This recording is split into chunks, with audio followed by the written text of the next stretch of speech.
a living entity a chance to cross the ocean of nescience or ignorance, which is this material universe, and enter into the spiritual sky. Although there are many methods or boats by which one can cross the ocean, the Kumaras recommend that the king takes shelter of the lotus feet of the Lord, just as one would take shelter of a good boat. Non-devotees who do not take shelter of the Lord's lotus feet try to cross the ocean of nescience by other methods, karma, jnana, and yoga, but they have a great deal of trouble. Indeed, sometimes they become so busy simply enjoying their troubles, enjoying their troubles, it's a very good statement, that they never cross the ocean. There is no guarantee that the non-devotees will cross the ocean, but even though they manage to cross, they have to undergo severe austerities and penances. On the other hand, anyone who takes the process of devotional service and has faith that the lotus feet of the Lord are the safe boats to cross that ocean is certain to cross very easily and comfortably. Prita Maharaja is therefore advised to take the boat of the lotus feet of the Lord to easily cross over all dangers. Dangerous elements in the universe are compared to sharks in the ocean. Even though one may be a very expert swimmer, he cannot possibly survive if he is attacked by sharks. One often sees that many so-called swamis and yogis sometimes advertise themselves as competent to cross the ocean of nescience and to help others cross. But in actuality, they are found to be simply victims of their own senses. Instead of helping their followers to cross the ocean of nescience, such swamis and yogis fall prey to Maya, represented by the fair sex woman, and are thus devoured by the sharks in that ocean. Okay, well, if a man is always attracted to the beauty of a woman for sex life, then he'll be devoured by the sharks in the ocean. In other words, Prita Maharaj advises to take the boat of the lotus feet of the Lord to easily cross over all dangers. Dangerous elements in the universe are compared to sharks in the ocean. Even though one may be a very expert swimmer, he cannot possibly survive if he is attacked by sharks. One often sees that many so-called swamis and yogis sometimes advertise themselves as competent to cross the ocean of nescience and to help others cross.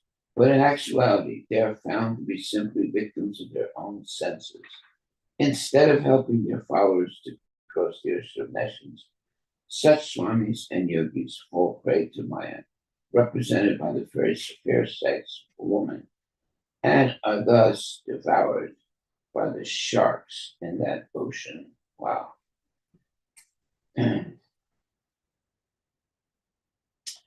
So,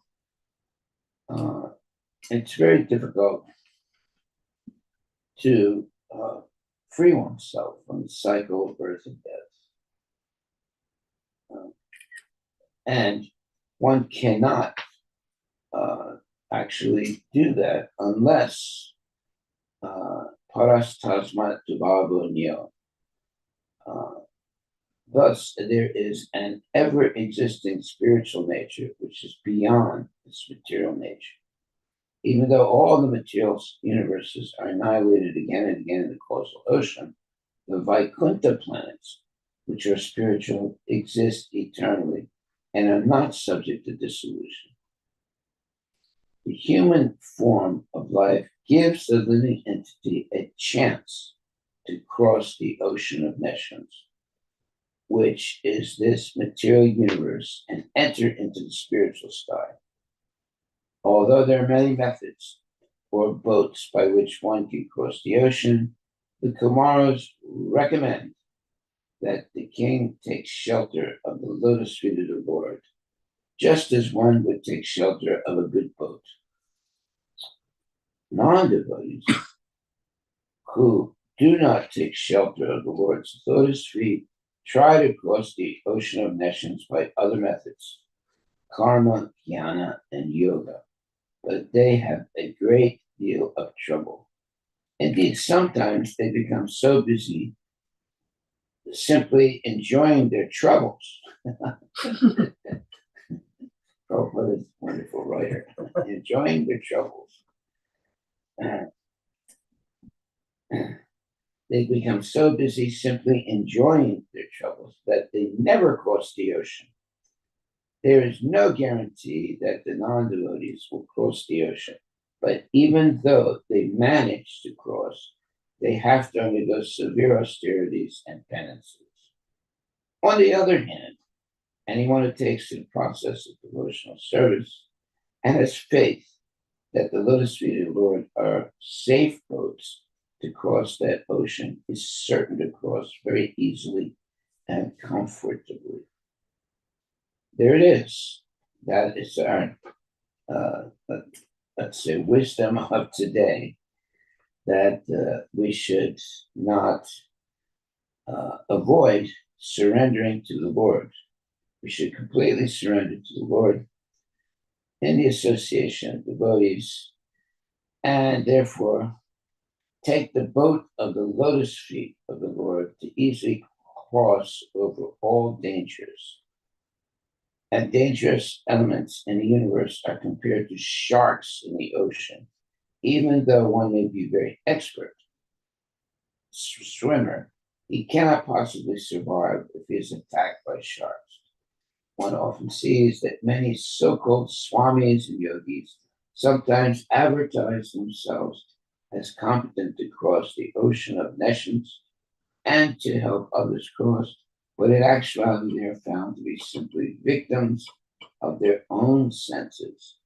Instead of helping their followers to cross the ocean of nescience, such swamis and yogis fall prey to Maya, represented by the first sex, woman, and are thus devoured by the sharks in that ocean. Well, obviously, one cannot be a spiritual person if they are attracted to associating with women and desiring to have sex. That would be impossible to make any substantial devotional service. Okay, so if we follow the regulative principles, no meat eating, no gambling, no intoxication, no illicit sex, and always chanting the Hare Krishna Maha Mantra in the association of devotees, we have a great chance to cross over the ocean of nescience, of ignorance. So keep chanting, don't stop. And the chanting should be out loud, not silent. And ideally in the association of devotees. Hare Krishna, Hare Krishna, Krishna Krishna, Hare Hare, Hare Ram, Ram Ram, Hare Hare. The worst thing we can do in life is to fall prey to Maya, represented by the fair sex woman, and are thus devoured by the sharks in that ocean. Wow. Okay, so to cross the ocean of material nature, which is full of sharks, we have to be very, very careful and follow strictly all the rules and regulations of Krishna consciousness. Otherwise, we can fall prey to the sharks that are in the ocean of the material world. But on the other hand, anyone who takes to the process of devotional service and has faith that the lotus feet of the Lord are safe boats to cross that ocean is certainly to cross very easily and comfortably. That should be our goal in life. Peter Maharaj is therefore advised to take the boat of the lotus feet of the Lord, that means surrendering to the lotus feet of the Lord, surrendering to the Lord. Anyone who takes to the process of devotional service and has faith that the lotus feet of the Lord are safe boats to cross the ocean is certain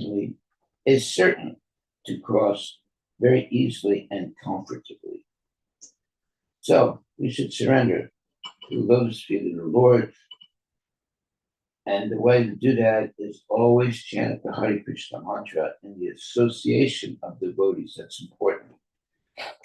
Chanting alone is not good. The chanting in the association of devotees is very good. And chanting out loud also.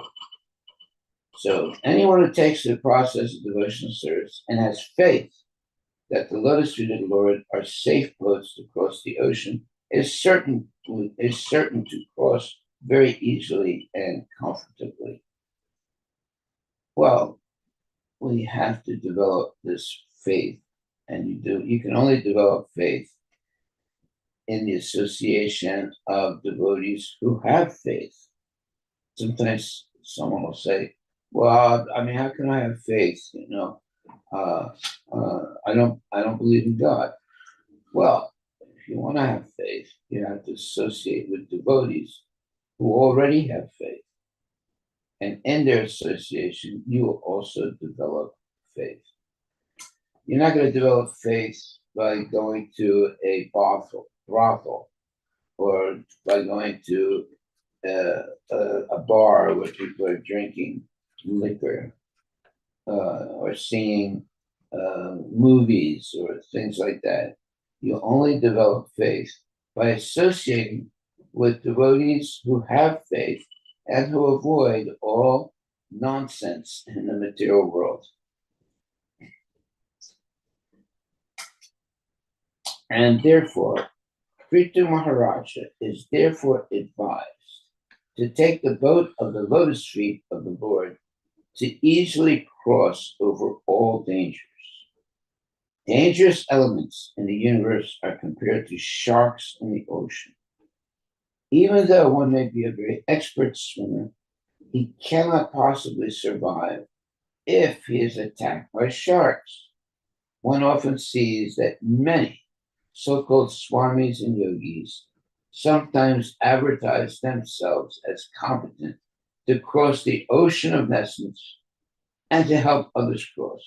But in actuality, they are found to be simply victims of their own senses.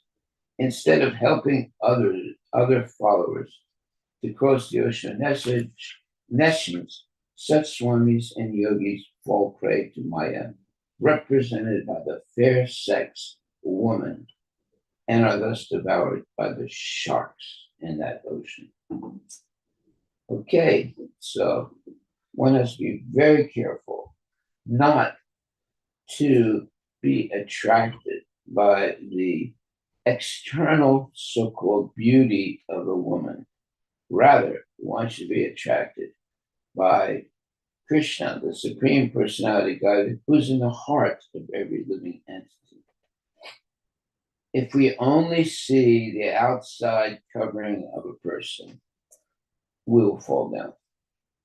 But if we see that Krishna is in the heart of every living entity, then we will not fall down.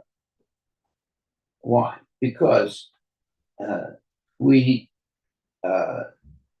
have that spiritual vision that Krishna is in the heart of every living entity. Therefore, every living entity is a representative of the Lord. But if we avoid that vision of Krishna in the heart of every living entity, then we see only the body of people, and we become attracted to the bodily qualities of a person rather than being attracted to Krishna, who's in the heart of all people. Everything depends on how we see things. And that is called darshan, how to see. If we see Krishna in the heart of every living entity, then we cannot engage in sense gratification. But if we only see the body of the person and not the Krishna in the heart of everyone, then we can easily become victims of Maya. Text 41. The great sage Maitreya continued, being thus enlightened in complete spiritual knowledge by the son of Brahma, one of the Kumaras, who was complete in spiritual knowledge, the king worshipped them in the following words. Purport by Srila Prabhupada. In this verse, the word Atma Midasa is commented upon by Sripan Vishwanath Chakravarti Thakura, who says that Atmani means unto Lord Krishna. Paramatmani. Lord Krishna is Paramatma. In other words, the Supreme Lord present in the heart of every living entity. Ishvara Parama Krishna. Brahma Samhita 5.1. Therefore, one whose mind is actually fully in Krishna consciousness is called Atma Medaha. This may be contrasted to the word Griha Medi, which refers to one whose brain is always engrossed with thoughts of material activities. The Atma Meda is always thinking of Krishna's activities in Krishna consciousness. Since Sanat Kumara, who was a son of Lord Brahma, was fully Krishna conscious, he could point out the path of spiritual advancement. The word Atmagati refers to that path of activities by which one can make progress in understanding Krishna. Okay, so the path of activities by which one can make progress in understanding Krishna, very important. There's a path of activities by which one can make progress in understanding Krishna. What is that path of activities? It begins by associating with genuine devotees and hearing their lectures and asking questions and following their advice. Many people think, well, wait a minute, I don't want to take any advice from anyone else. I'll figure everything out myself. Those people will inadvertently become failures in life. But if we take advice from genuine devotees and ask questions and hear the answers and keep steady in our chanting of Hare Krishna and associating with devotees, good devotees who actually follow strictly the regulative principles, we will make substantial spiritual progress and remain always in the path of activities by which one can make progress in understanding Krishna. Text 42. The king said, O Brahma, O powerful one, formerly, Lord Vishnu showed me his causeless mercy, indicating that you would come to my house, and to confirm that blessing, you have all come. Purport by Srila Prabhupada. When Lord Vishnu appeared in the great arena of sacrifice, at the time when King Prithu was performing a great sacrifice, called Asvameda, he predicted that the Kumaras would very soon come and advise the king. Therefore, Pritha Maharaja remembered the causeless mercy of the Lord and thus welcomed the arrival of the Kumaras, who were fulfilling the Lord's prediction. In other words, when the Lord makes a prediction, he fulfills that prediction through some of his devotees. Similarly, Lord Chaitanya Mahaprabhu predicted that both his glorious names and the Hare Krishna Mahamantra would be broadcast in all the towns and villages of the world. Srila Bhakti Vinod Thakur and Srila Bhakti Siddhanta Saraswati Prabhupada desired to fulfill this great prediction, and we are following in their footsteps. Regarding his devotees, Lord Krishna told Arjuna, Konteya pratijani name bhakta panasati. O son of Kunti, declare it boldly that my devotee will never perish. Bhagavad Gita 9:31. The point is that the Lord himself could declare such things, but it was his desire to make the declaration through Arjuna and thus doubly assure that his promise would never be broken. And why does it say that? Well, sometimes Krishna will break his promise out of love for his devotees. That's why Krishna tells the devotees, you say that the promises that Krishna makes will never be broken, because sometimes Krishna, out of love for the devotees, will break a promise. But the devotee will never break a promise. The Lord makes so many promises for the benefit of suffering humanity. Although the Lord is very compassionate upon suffering humanity, human beings are generally not very anxious to serve him. The relationship is something like that between the father and the son. The father is always anxious for the welfare of the son, even though the son forgets or neglects the father. The word anukampana is significant. The Lord is so compassionate upon the living entities that he comes himself into the world in order to benefit fallen souls. Yada yada hidharmasya glanir bhavati bharata abhyutanam adharmasya tadatmanam sujamyaham. Whenever and wherever there's a decline in religious practice, O descendant of Bharata, and a predominant rise of irreligion, at that time I descend myself. Bhagavad Gita 4.7.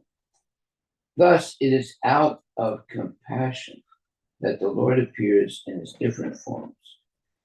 Lord Shri Krishna appeared on this planet out of compassion for fallen souls. Lord Buddha appeared out of compassion for the poor animals who were being killed by the demons. Lord Nrsingadeva appeared out of compassion for Prahlada Maharaja. The conclusion is that the Lord is so compassionate upon his fallen souls, upon the fallen souls within this material world, that he comes himself or sends his devotees and his servants to fulfill his desire to have all the fallen souls come back home, back to God.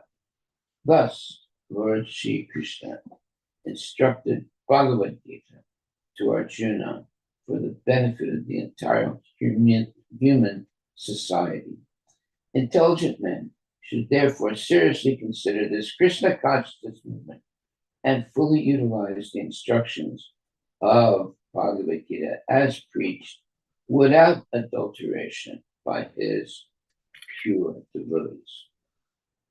So preach without adulteration, that means you preach only the words of acharyas and the original words by Krishna and not anything else. So it's much harder to be faithfully repeating the words of Krishna than to make something up and speculate. To speculate is very easy, but to strictly adhere to the original words of Krishna and his pure devotees is a harder thing because you have to have what's called faithfulness. You have to be faithful to Krishna and his devotees. Then you'll be very careful simply to repeat what Krishna has originally said and what the devotees have repeated. And then you become a good devotee also by repeating this original words of the Lord. You don't have to make anything up. You don't have to speculate. You don't have to go into new paths. Simply stay on the old but gold paths of Vaishnava acharyas and simply repeat what their words are. Then you don't make a mistake. Prabhupada himself is the greatest preacher. So if we simply repeat what Prabhupada has said, we don't make any mistakes. So some people may say, well, that's just copying. No, that's good to copy what pure devotees say. It's not a bad thing. It's a good thing. Okay, so yada yada hi dharmasya, Vanya bhavati bharata, abhyutanam dharmasya tadatmanam sijanyam. Whenever and wherever there is a decline in religious practice, O descendant of Bharata, meaning Arjuna, and a predominant rise of irreligion, at that time I descend myself, Bhagavad Gita 4.7. Thus it is out of compassion that the Lord appears in his different forms. Lord Shri Krishna appeared on this planet out of compassion for fallen souls. Lord Buddha appeared out of compassion for the poor animals who were being killed by the demons. Lord Nrsingadeva appeared out of compassion for Prahlada Maharaja. The conclusion is that the Lord is so compassionate upon the fallen souls within this material world that he comes himself or sends his devotees and his servants to fulfill his desire to have all the fallen souls come back home, back to Godhead. Thus, Lord Shri Krishna instructed Bhagavad Gita to Arjuna for the benefit of the entire human society. Intelligent men should therefore seriously consider this Krishna consciousness movement and fully utilize the instructions of Bhagavad Gita as preached without adulteration by his pure devotees. That is wonderful advice.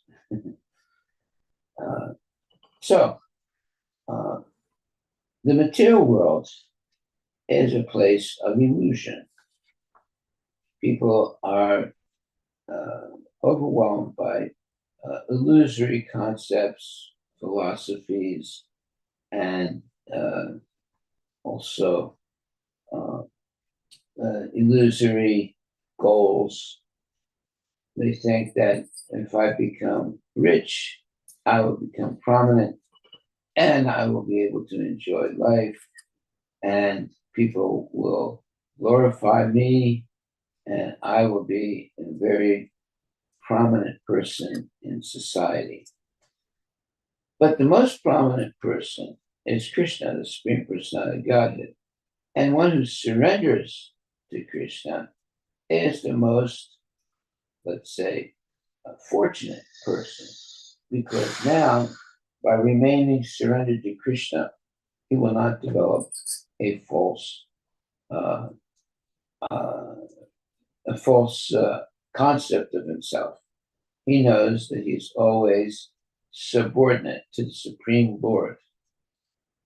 Once we accept our subordinate position to Krishna, we can become peaceful devotees and follow Krishna's instructions seriously. But if we're trying to become Krishna ourselves or emulating the Lord and avoiding surrender to the Lord, that means that we're going to only have trouble. And in the end, we will fail in all our endeavors. Okay, so our takeaway here is the Lord, thus Lord Shri Krishna instructed Bhagavad Gita to Arjuna for the benefit of the entire human society. Intelligent men should therefore seriously consider this Krishna consciousness movement and fully utilize the instructions of Bhagavad Gita as preached without adulteration by his pure devotees. Okay, well, that is our major takeaway. Text 43. My dear Brahma, you have carried out the order thoroughly because you are also as compassionate as the Lord. It is my duty, therefore, to offer you something, but all I possess are but remnants of food taken by great saintly persons. What shall I give? Purport by Srila Prabhupada. The word sadhu chistam is significant in this verse. Prithu Maharaja got his kingdom from great saintly persons like Brigu and others, just as one gets remnants of food. After the death of King Vena, the whole world was bereft of a popular ruler. There were so many catastrophes occurring that the great saintly persons, headed by Brigu, created the body of King Prithu out of the body of his dead father, King Vena. Since King Prithu was thus offered the kingdom by the virtue of the mercy of great saintly persons, he did not want to divide his kingdom among saints like the Kumaras.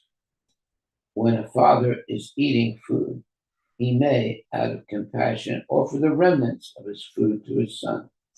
Although such food may be already chewed by the father, it cannot be offered to the father again.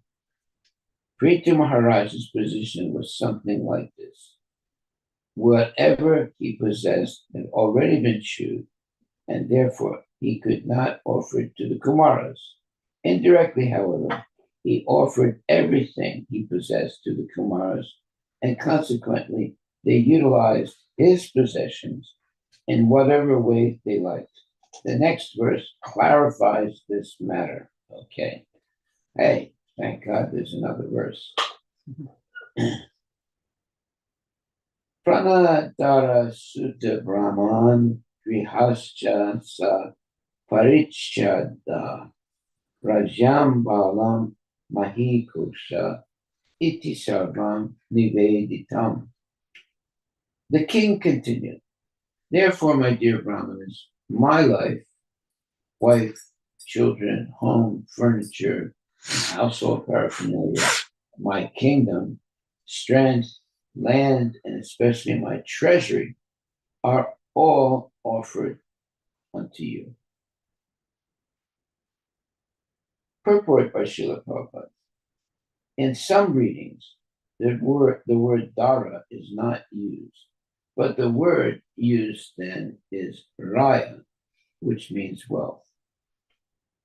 In India, there are still wealthy persons who are recognized by the state as raya. A great devotee of Lord Chaitanya Mahaprabhu was called Ramananda Raya because he was governor of Madras and very rich, and so on. The dara, or wife, is not permitted to be offered to the Brahmins. Everything is offered to worthy persons. It's not permitted to be offered to the Brahmins. Okay. Everything is offered to worthy persons who are able to accept charity. But nowhere is it found that one offers his wife. Therefore, in this case, the reading Raya is more accurate than Dara. Also, since Prithu Maharaja offered everything to the Kumaras, the word kosha or treasury need not be separately mentioned.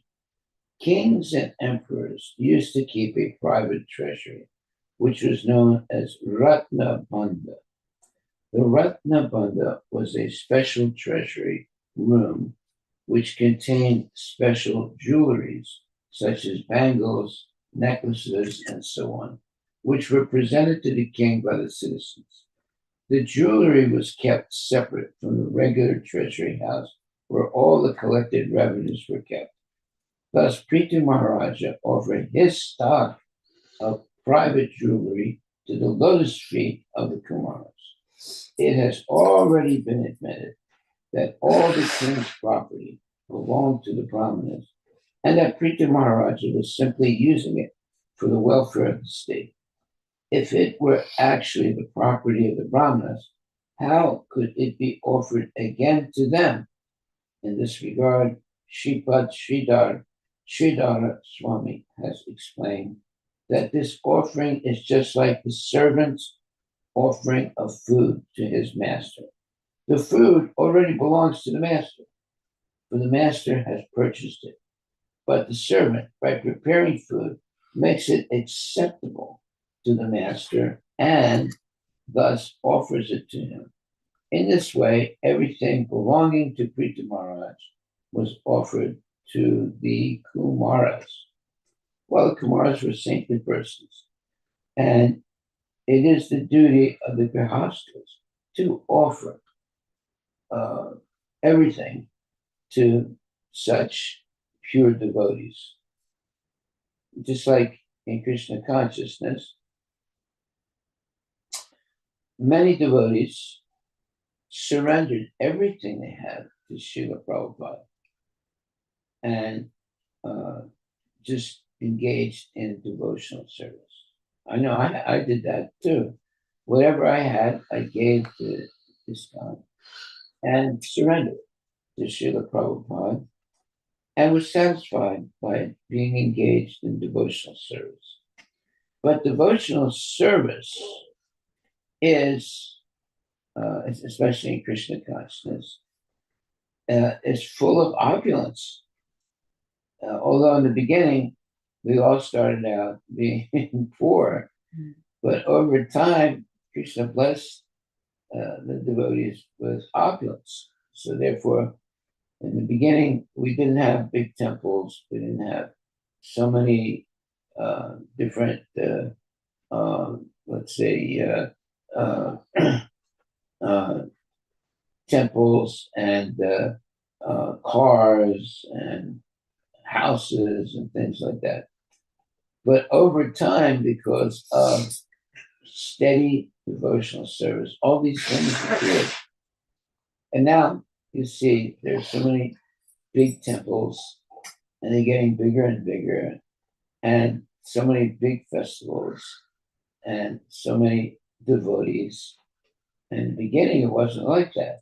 But because the pioneer devotees were very humble and completely dedicated to Krishna and did not fall down, they maintained the purity of Krishna consciousness, which is attractive when properly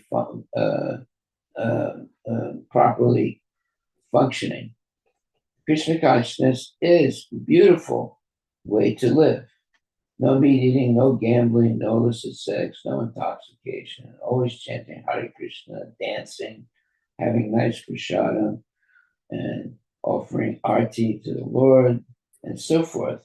So it's very attractive. And one can say that it attracts the heart of a pure person immediately. That's why sometimes people come They see what the devotees are doing, and immediately they want to surrender and become a devotee also. On the other hand, there are people that come many times, but they're not quite ready to surrender. There are people like that also, although they're friends of devotees, but do not actually surrender. But in the normal functioning of things, once one comes into the association of devotees, quickly they realize I must surrender completely and give up all sense gratification so that I can associate with such devotees and be benefited eternally. Okay, so text 45. Since only a person who is completely educated according to the principles of Vedic knowledge deserves to be commander-in-chief, ruler of the state, the first to chastise and the proprietor of the whole planet, Pritha Maharaj offered everything to the Kumaras. Now, this statement, the first to chastise, is very important. What does a guru do?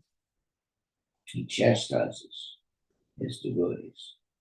In other words, he detects what's called defects in the devotee and chastises him so that all those defects are corrected. That's the purpose of having a guru. It's not that you have a guru as like having a trophy and continuing material sense gratification and at the same time saying, well, I got a guru. No. What is the guru going to do? He's going to teach the devotee to not be a fake, and he's going to point out the faults of the activities of a devotee. That's the whole purpose of having a guru. He can explain all the faults that a devotee has and help the devotee overcome those faults. Now, some people, they can't accept to be criticized. They can't accept to be, let's say, preached to. I remember at one time I made a mistake and in a morning walk with Srila Prabhupada. And Prabhupada looked at me and said, this is not very good. And I felt really bad. But actually, after thinking about it, I was very happy because Prabhupada took the time and the effort to correct me. That's the whole purpose of associating with a genuine devotee. We can be corrected. We can be fully situated without any duplicity on the path of Krishna consciousness because we will be criticized and corrected by a bona fide devotee. It's very important to have that criticism and interest. If you're not interested in someone, you're not going to criticize their faults, and they will not make any spiritual advancement. But the goal of a pure devotee is to criticize the devotees, the neophyte devotees, and help them correct their faults. If you're never criticized, and let's not use the word criticize, if you're never corrected, then you're never going to make any spiritual advancement. And obviously, there are many things that have to be corrected when we first come to Krishna consciousness. Corrected in the practices of the devotees. Okay. And therefore it says here, since only a person who is completely educated according to the principles of Vedic knowledge deserves to be commander-in-chief, ruler of the state, the first to chastise and the proprietor of the whole planet. Pritha Maharaj offered everything to the Kumaras. Now the Kumaras, first of all, they look like young children. Hmm. Why? They did not want to become, uh, older. They wanted to remain in pristine state of childhood. Now, a child is innocent and sees everything in a different way than an adult. Uh, like, for example, one time, uh, anyway, the innocence of a child is pure. So the Kumaras did not want to grow older, and therefore they remained very young, just like children. Uh, they had that power not to get old, and they maintained childlike, let's say, uh, personalities, completely pure and innocent. That's why it says here, since only a person who is completely educated according to the principles of Vedic knowledge deserves to be commander in chief, ruler of the state, the first to chastise, and the proprietor of the whole planet. Prita Maharaj offered everything to the Kumaras. Now, the Kumaras were young boys. They did not get old. And so let's read the purport. In this verse, it is very clearly stated that a kingdom, state, or empire must be governed under the instructions of saintly persons and brahmanas like the Kumaras. When monarchy ruled throughout the world, the monarch was actually directed by a board of brahmanas and saintly persons. The king, as he administered the state, executed his duties as a servant of the brahmanas. It was not that the kings or the brahmanas were dictators, nor did they consider themselves proprietors of the state. The kings were also well versed in Vedic literatures and thus were familiar with the injunction of Sri Ishopanishad, Ishavasham idam sarvam. Everything that exists belongs to the Supreme Personality of God. In Bhagavad Gita, Lord Krishna also claims that he is the proprietor of all planetary systems. Sarvaloka Maheshwaram. Since this is the case, no one can claim to be proprietor of the state. The king, president, or head of the state should always remember that he is not the proprietor, but the servant. Well, many leaders and prominent people in the world today make the mistake of thinking that they are the proprietor, not the servant. But a genuine person, even though he may be very wealthy, never considers that the wealth belongs to him. And therefore, he'll use his wealth in the service of Krishna. This has always been the practice of genuine devotees. Now, a genuine devotee may be poor. Just like when Prabhupada came to the United States in the beginning, he was poor. He only had $7 or $8 in his pocket. But he began to preach and chant. In fact, he began by chanting Hare Krishna. He sat down in Tompkins Square in New York City, Bowery area, and he started to chant Hare Krishna, Hare Krishna, Krishna Krishna, Hare Hare, Hare Ram, Ram Ram, Hare Hare. And some boys and girls started to dance while Prabhupada was chanting. And he didn't even have, like a mridanga. He had some little drum. and he was beating on the drum and chanting for hours and hours. And these young men and women started to dance. That's Krishna consciousness. Now, he didn't even have prasadam. He didn't have any money. He couldn't give prasadam. But at one point, whatever money he did have, he used it to rent a place where there could be a small temple, and he would have some place to stay. And he used the last money that he had to rent that facility. He didn't have the money for the second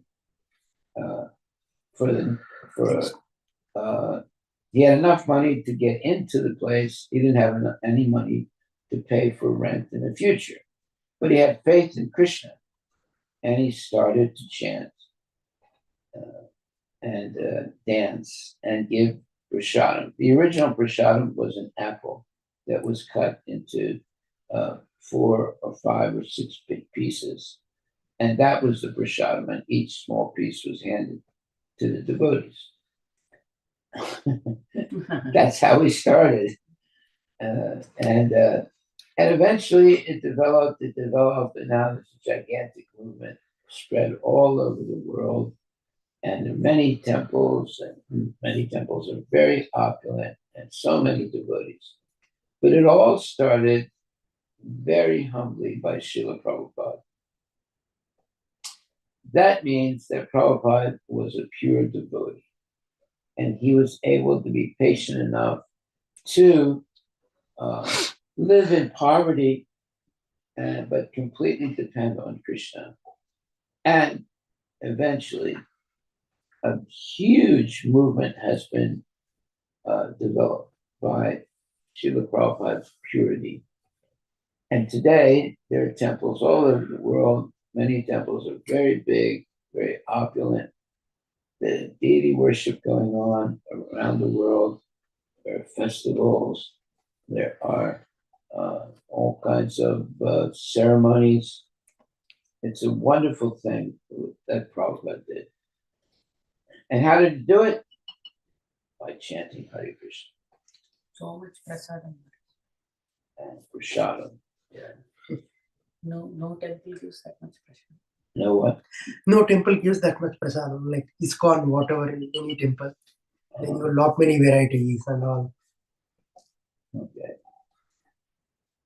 No, and you go to some Mayavadi place, they'll give you some mystery. Yes. Some little thing Sugar like cane. that. Sugar cane. It's cheap sugar. Yes. Sugar candy. Yes. Very cheap. Cubes. It's like a cubes. Yeah. Very, very cheap sugar candy. Yes. That's their prasadam. Yeah. No, Prabhupada gave opulent prasadam. And he advised the devotee, please eat to your full satisfaction. In the beginning, he only had like an apple that he could cut into like 6 pieces. That was the prasadam. But as time went on, there's been the main, let's say, culture is opulent prasadam for the devotees. Okay. So, therefore, are there any questions, especially about this statement? 1 second, let me find it. Ishavashyam idam sarvam. So the quote from the Shisha Upanishad. Everything that exists belongs to the Supreme Personality of Godhead. In the Bhagavad Gita, Lord Krishna also claims that he is the proprietor of all planetary systems, Sarvaloka Maheshwara. Since this is the case, no one can claim to be proprietor of the state.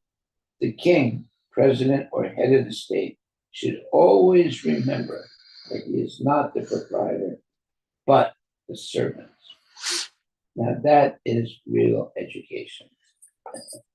Most people, like someone like Elon Musk, is one of the richest people in the world. He thinks he's the proprietor. He thinks that he can get away with having 9 different wives, right? And children with the different wives, right? And he thinks that he can purchase his way to have anything he wants or to achieve anything. By the way, all these people are trying to go to the moon. Will they ever go to the moon? No. No. They're trying to do something that's impossible. And they're spending millions and millions of dollars trying to go to the moon. This is the trick of Maya. And they're going to be failures. I had a friend of mine who's very, very wealthy. And he's not exactly a devotee, but he's a Hindu. And one day I was sitting down, we were having some prasadam, and he was talking about, going to the moon. And I said, Prabhu, you're not going to go to the moon. And he looked at me like he was like upset when I said that. I said, 5 years from now, you'll understand that what I'm saying now is true. You're not going to go to the moon. You didn't go, right? No. Who went? Nobody has gone to the moon. This person was a very rich person, and he tried, but he was a failure. Right? So when you speak the truth, people will come with sticks and stones, and they'll beat you. But if you sit there and lie to people, they'll come, it sounds very good. This is the real truth, and blah, blah, blah. So my friend, he got angry at me, and he stopped talking to me. But he never went to the moon. And I told him, I said, okay, let's wait. I said, I'll wait. Let's wait 5 years and see if you go to the moon. Well, now it's been 25 years. He never went to the moon. The whole thing was a hoax, But he didn't spend money. He was able to get $1 million, let's say, investment to go to the moon. And obviously, he wasted the money and he never went to the moon.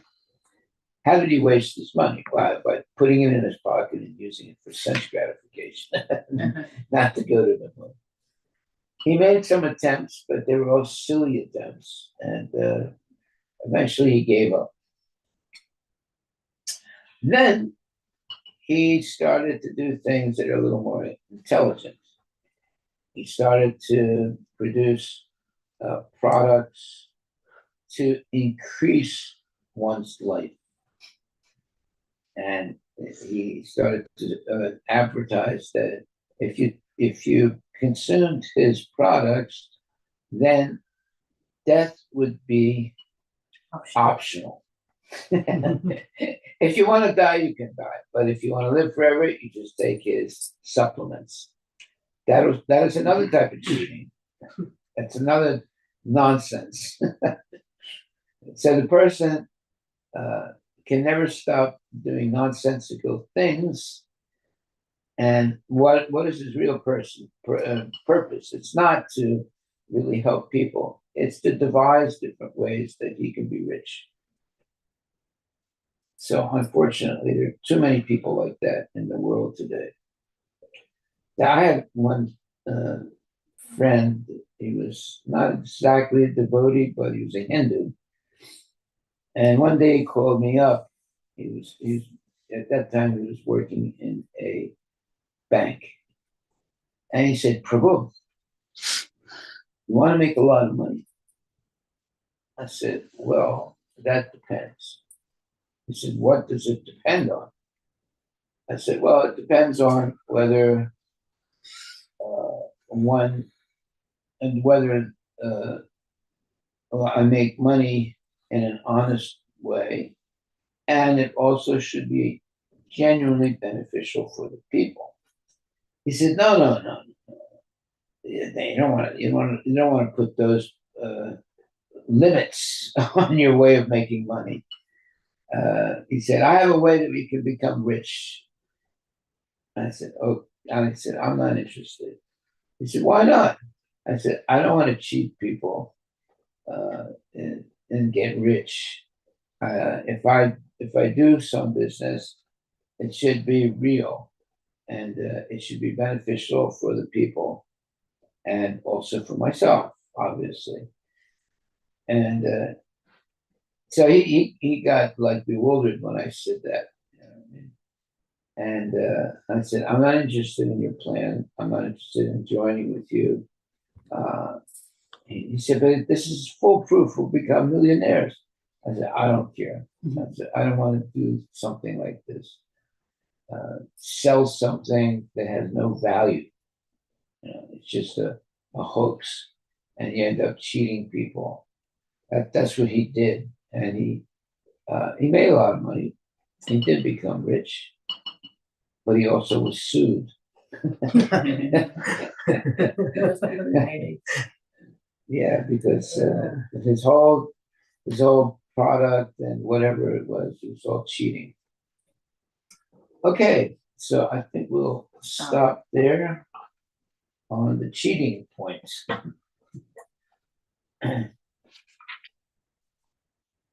Okay, our takeaway is very nice takeaway. It says, thus Prita Maharaj offered his stock of private jewelry to the lotus feet of the Kumaras. Well, obviously he had a large stock of very expensive jewelry. He was a king. He gave it all to the Kumaras. It has already been admitted that all the king's property belonged to the Brahmanas, and that Prita Maharaj was simply using it for the welfare of the state. Wow, that's a beautiful statement.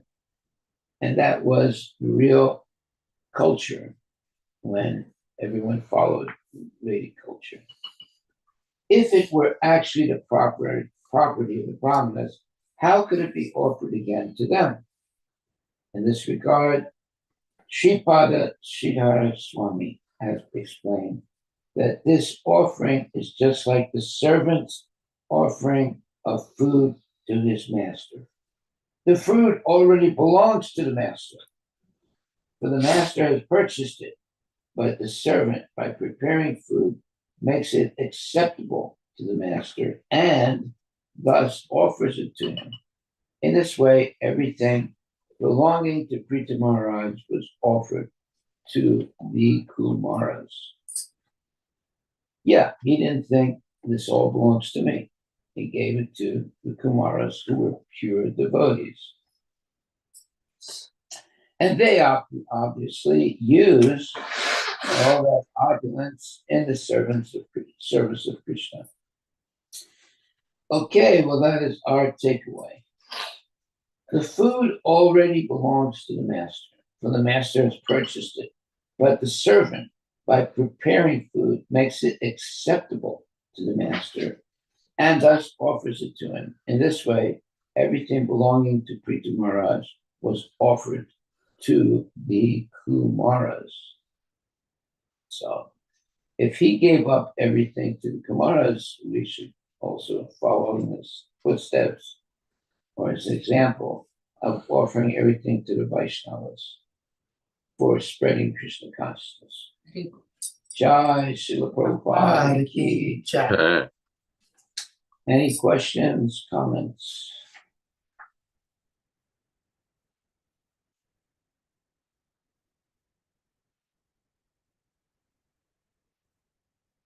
So it's very interesting here in the purport. It says, everything is offered to worthy persons who are able to accept That means that charity should not be given to everyone. It should only be given to one who can use it properly in service of the Lord. But nowhere is it found that one offers his wife. Therefore, in this case, the reading Raya is more accurate than Dara. Also, since Prita Maharaj offered everything to the Kumaras, the word kosha, treasury, need not be separately mentioned. Kings and emperors used to keep a private treasury, which is known as Ratnabandha. The Ratnabandha was a special treasury room which contained special jewelries, such as bangles, necklaces, and so on, which were presented to the king by the citizens. This jewelry was kept separate from the regular treasury house, where all the collected revenues were kept. Thus, Prita Maharaja offered his stock of private jewelry to the lotus feet of the Kumaras. It has already been admitted that all the king's property belonged to the Brahmanas, and that Prita Maharaj was simply using it for the welfare of the state. If it were actually the property of the Brahmanas, how could it be offered again to them?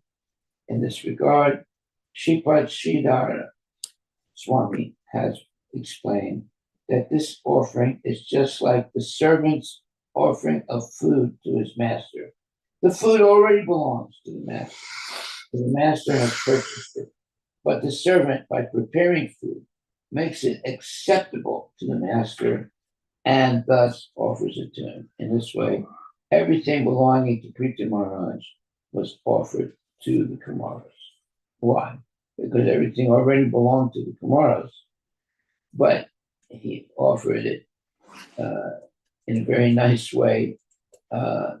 So that should be our culture. The first thing to understand is that Krishna is the Supreme Personality God. The second thing is to understand that he's the proprietor of everything. That we are not proprietors. We are servants of the Lord. From those two understandings, we can begin to have a spiritual life. First, that everything belongs to Krishna. Second, nothing belongs to us. Third, therefore, everything should be used in the service of Krishna. And Krishna, not being a mean person, will make sure we have prasadam. And we should use whatever is given to us in the service of Krishna, and not be selfish, not be hoarders. Just like there are crabs, and these crabs are hoarders. They'll find some dead body, and then they'll take it to a private place and keep it so that they can eat it slowly. They're hoarders. You can look that up, There are crabs that do that. And the person who's a greedy person, they're like those crabs, They'll make a lot of money, but they'll put it away in a bank to get more interest. And they'll use it only for their selfish purposes. And eventually, they are consumed by their own jealousy and desire to accumulate wealth. What does it say? Or crab. Crab. Crabs are hoarders. They'll find some food and they'll hoard it and eat it little by little.